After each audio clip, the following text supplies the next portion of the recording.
रात के 12:30 बज रहे थे। चारों तरफ मौत का सन्नाटा छाया हुआ था। जंगल पूरी तरह से शांत और सुनसान दिख रहा था। ऐसे में काला लबादा पहने एक शख्स हाथ में लालटेन लिए आगे बढ़ रहा था। उसके कदम सामने बने एक कुएं की तरफ बढ़ रहे थे। वो कुएं के करीब जाकर रुका और फिर उसने कुएं के अंदर एक पर्ची डाली।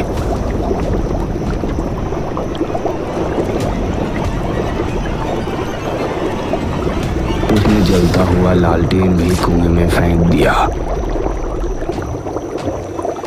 और उसके बाद तेज कदमों के साथ वहां से ऐसे भाग निकला जैसे कि अचानक कोई बड़ा खतरा वहां आ पहुंचा हो।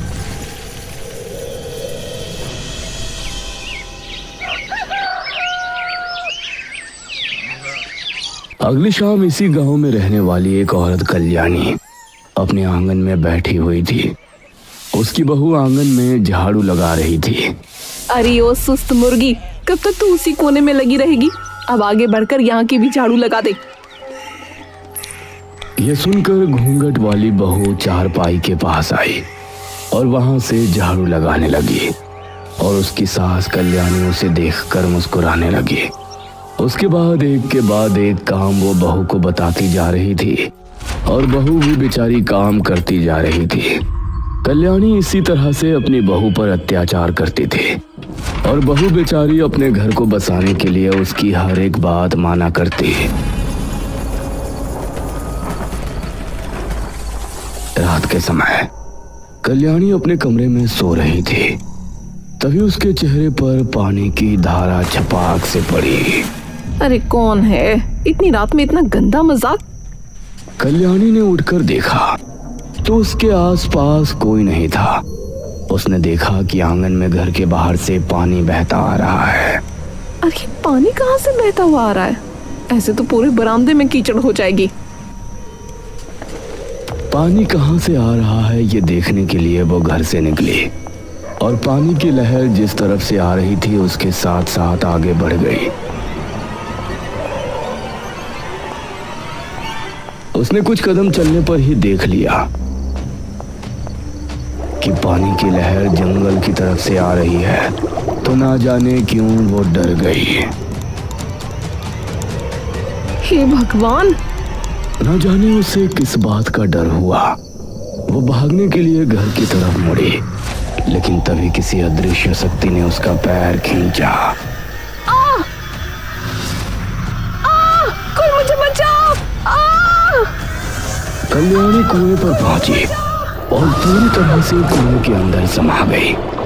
उसकी चीख जंगल में गूंजी और चारों तरफ सन्नाटा छा गया।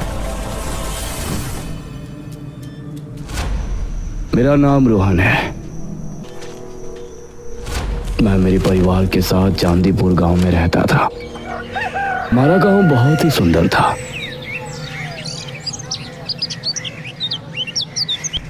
और हमें यहाँ रहते हुए किसी तरह की कोई परेशानी नहीं होती थी।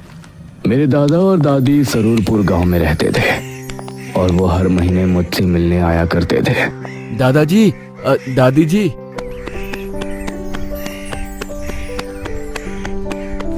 उनको देखते ही मैं उनसे जाकर लिपट गया। अरे हमारा रोहन, कैसे हो बेटा? मैं तो अच्छा हूँ दादा दादी, आप दोनों कैसे हो? जीता रहे बेटा, हम भी ठीक हैं।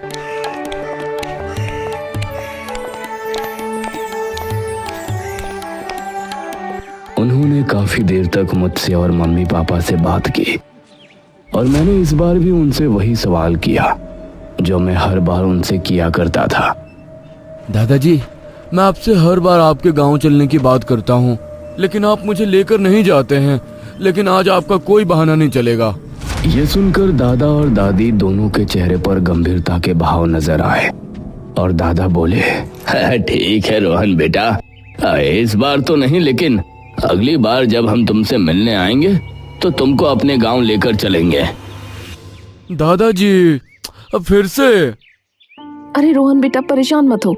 अगर दादाजी आपको लेने नहीं आए तो मैं और तुम्हारे पापा हम तुमको दादाजी के गांव लेकर चलेंगे।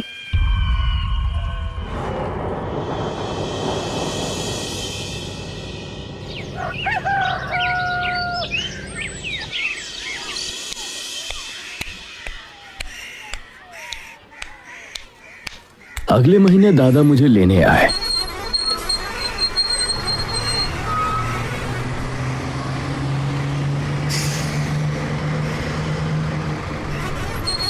और मैं उनके साथ उनके गांव सरूरपुर आ गया। उनका गांव भी बहुत सुंदर था। पूरे दिन उन्होंने मुझे घुमाया फिराया।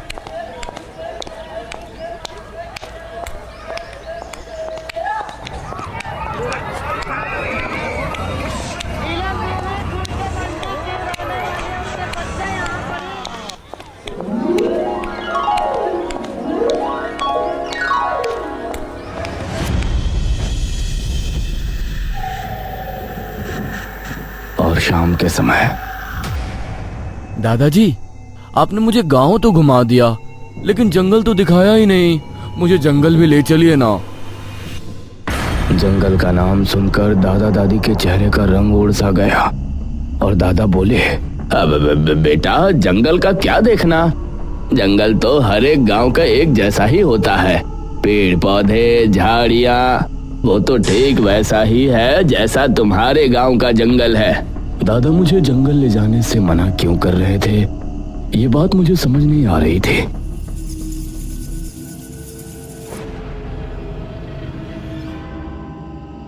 रात होने पर हम सभी आंगन में खाट बिछाए सो रहे थे। तकरीबन 12:30 बजे मुझे एक आवाज सुनाई दी। रोहन, रोहन। यह आवाज सुनकर मैं उठा और इधर उधर नजरें दौड़ाई तो मुझे आसपास कोई नजर नहीं आया। रोहन इधर आओ, मैं यहाँ हूँ। मैं खाट से उठा और दादा को जगाने ही वाला था कि तभी, रोहन, अगर तुमने किसी को भी जगाया तो मैं चली जाऊंगी। तुमको जंगल घूमना था ना, मैं तुमको जंगल घुमाऊंगी। यह सुनकर मेरे चेहरे पर खुशी छलक आई।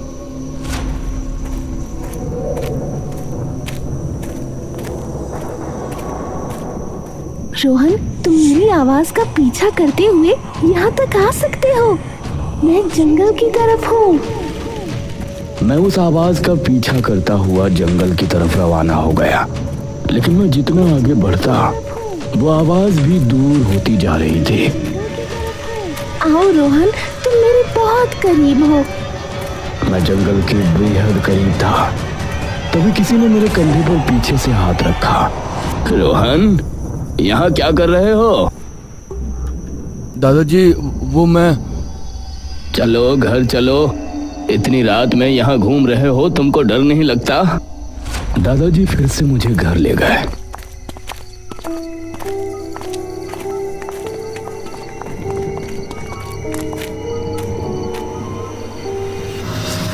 लेकिन मेरे मन में अभी भी वही बात चल रही थी कि जो आवाज मुझे सुनाई दे रही थी, आखिर वो किसकी थी?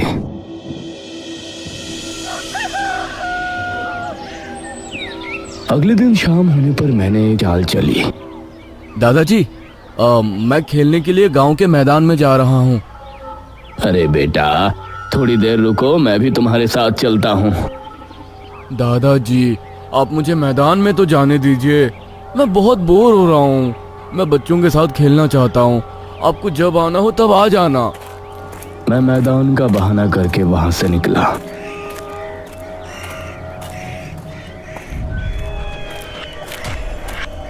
शाम ढलने लगी थी और अब मध्यम अंधेरा शुरू हो गया था। मेरे कदम अपने आप ही जंगल की तरफ बढ़ रहे थे। तभी मेरे सामने एक आदमी आकर रुका।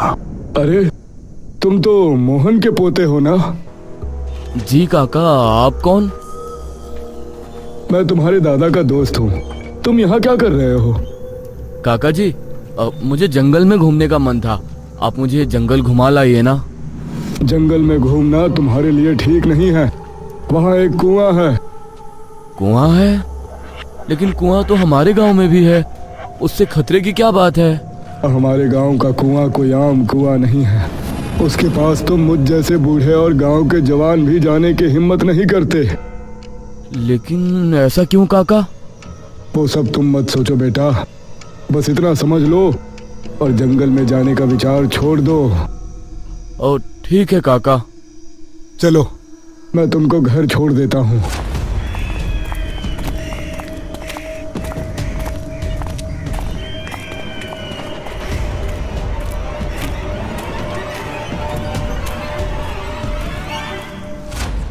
उस रात सबके सोने के बाद मुझे फिर से वो आवाज सुनाई दी। रोहन, रोहन, जल्दी उठो और मेरे साथ चलो। मैं तुमको आज जंगल दिखा लाती हूँ। अरे ये तो वही आवाज है जो कल रात को मुझे सुनाई दी थी। हाँ, मैं वही हूँ। तुमको जंगल घूमना है ना? आओ, मैं तुम्हें जंगल घुमा लाती हूँ। लेकिन आप हो कौन? ना सामने आती हो ना दिखाई देती हो। मेरे इतना कहने के बाद मुझे जंगल की तरफ एक धुआं सा नजर आया।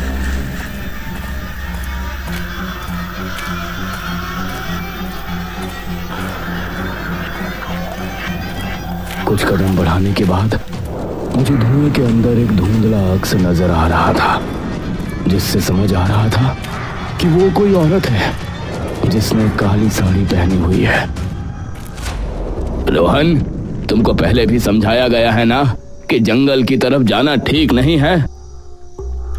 एक बार फिर से दादाजी को सामने देखकर मैं डर गया। दादाजी, मैं तो बस कुछ नहीं, चलो अभी के अभी घर चलो।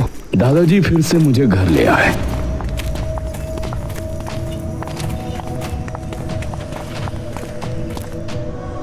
लेकिन मेरे मन में अब जंगल जाने की उत्सुकता और बढ़ गई थी।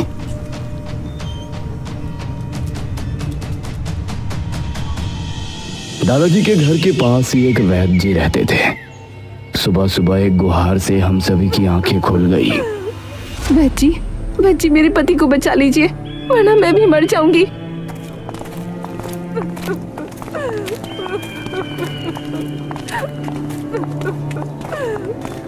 एक औरत अपने पति के साथ वैद्य जी के घर के बाहर बैठी थी। उसका पति जमीन पर पड़ा था और उसकी हालत बहुत खराब थी।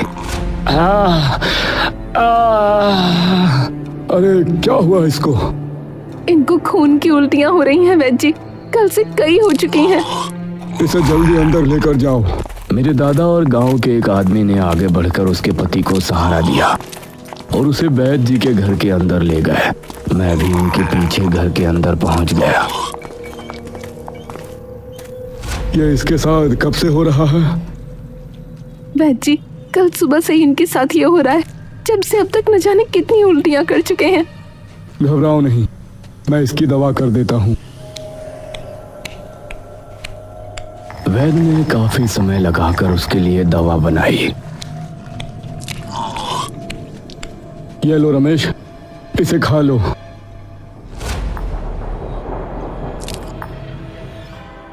दवा खाने के बाद कुछ देर बाद ही रमेश अपने पैरों पर आ गया और उसकी चीख पुकारें खत्म हो गईं। शुक्रिया वैद्य जी। इसे मिर्ची वाला कोई भी खाना मत देना। इसको सिर्फ और सिर्फ खिचड़ी खिलानी है और ये पुड़िया दिन में 4 बार इसको जरूर देना। जी वैद्य जी। चंद्रावती अपने पति रमेश को लेकर अपने घर चली गई।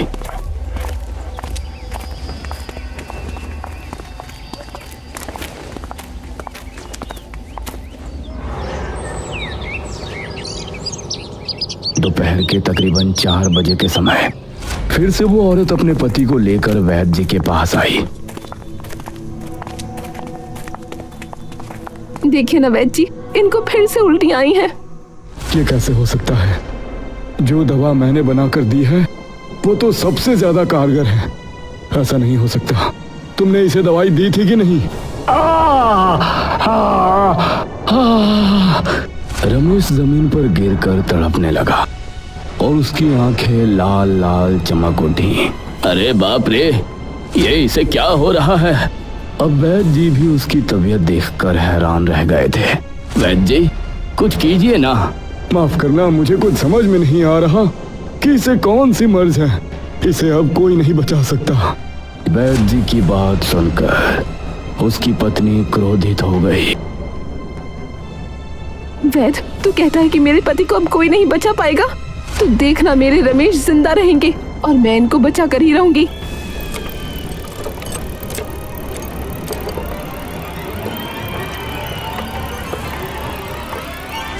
उस रात मैंने पक्का इरादा किया कि आज जंगल जाऊंगा और उस कुएं पर भी होकर आऊंगा। मैं मौका देखकर रात को 12 बजे के समय आखिरकार घर से निकल ही गया। लेकिन बड़े ताज्जुब की बात थी कि आज मुझे कोई आवाज सुनाई नहीं दे रही थी। मैं धीमे कदमों के साथ जंगल की तरफ बढ़ रहा था। दिल में डर के साथ साथ एक एक्साइटमेंट भी थी कि आज मैं उस कुएं को देखने वाला हूँ जिसके बारे में इतने दिनों से कुछ ना कुछ अजीब सुनता हुआ आ रहा हूँ। मैं जंगल पहुंचने ही वाला था, तभी मैंने एक दृश्य देखा। काला लबादा पहने हुए, हाथ में लालटेन लिए कोई औरत जंगल की तरफ जा रही है। अरे, ये तो वही आवाज है जो कल रात को मुझे सुनाई दी थी। लेकिन आप हो कौन? ना सामने आती हो ना दिखाई देती हो। आप सामने तो आइए। दादाजी, मैं तो बस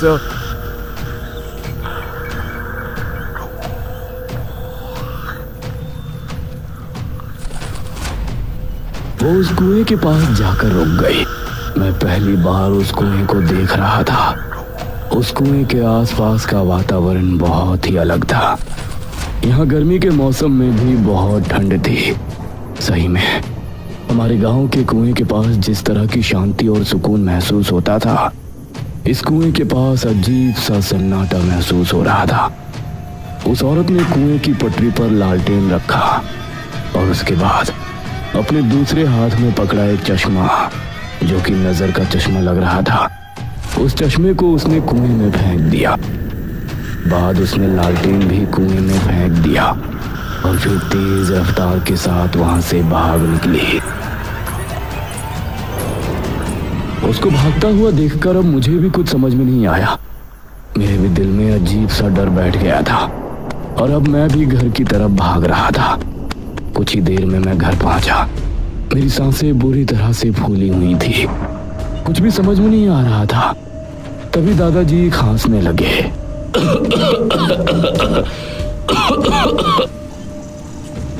उनके उठने से पहले ही मैं खाट पर लेट गया और फिर अपनी आंखें बंद कर लीं। अगली सुबह हमारे उठने के फौरन बाद ही गांव के मुखिया दादाजी के पास आए। मुखिया जी, आप? हाँ महेश बाबू, सुना है कि रमेश ने कल से खाना पीना बोलना सब छोड़ दिया था। हो सकता है आज वो अंतिम सांस ग्रहण करे, इसलिए पहले ही उसके घर अफसोस करने जा रहे हैं। आप भी साथ चलिए। हाँ हाँ मुखिया जी, मैं भी आ रहा हूँ। अब दादाजी और गांव के कुछ लोग मुखिया जी के साथ चल दिए और मैं भी उनके पीछे हो लिया।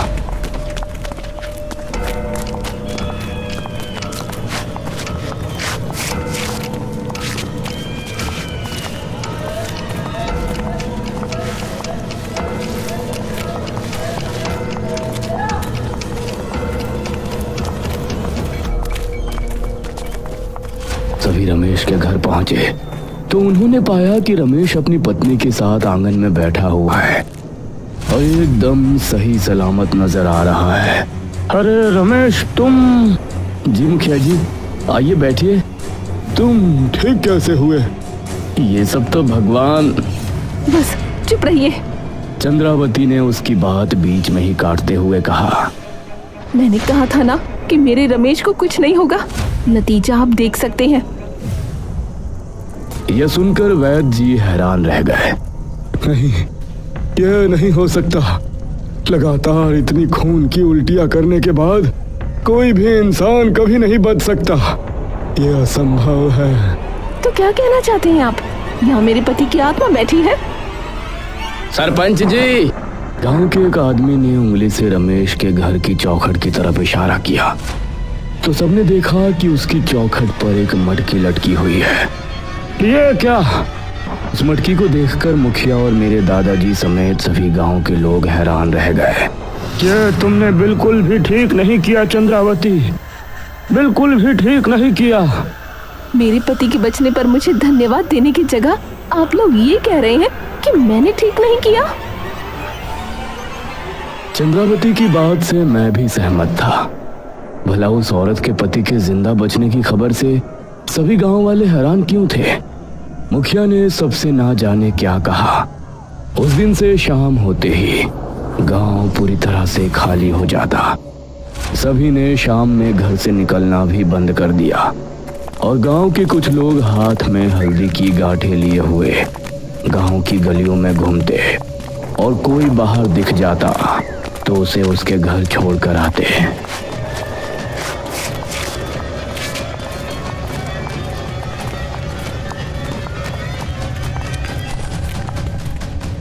दादाजी, चंद्रावती के पति के ठीक हो जाते ही गांव का माहौल अजीब क्यों हो गया?